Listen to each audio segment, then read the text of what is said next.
全国乡亲，咱做伙来看国际消息。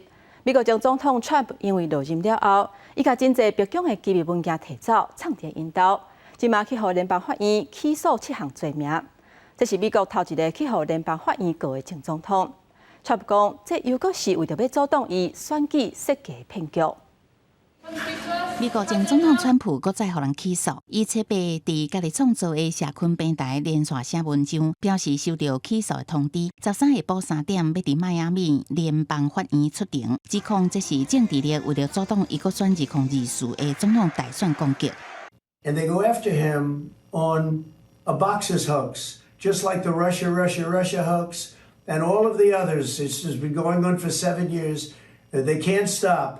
Because it's election interference at the highest level. 川普任期结束离开白宫的时阵，查找真侪文件，藏伫佛州海鸥庄园的住所。虽然伊一直阻挡，联邦调查局也是伫去年8月提搜查令，用纸箱啊查找差不多11000份文件，发现其中包括几百份机密甲极机密的文件。另外，可能还有部分机密也未行。联邦大陪审团切白依照7项联邦刑事罪名甲伊起诉，包括故意持有国防机密、触犯间谍罪，也甲无实在套口经典。 妨害司法公正等等。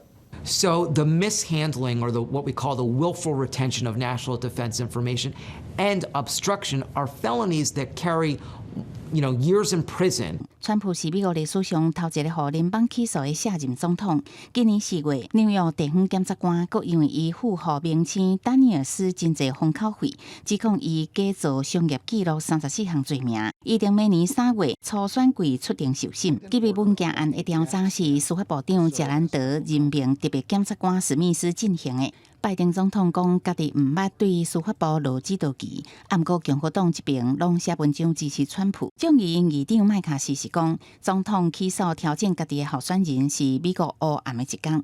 佛州州长迪桑提斯谴责联邦执法煞变作武器，威胁自由社会。国际新闻，施慧中编译。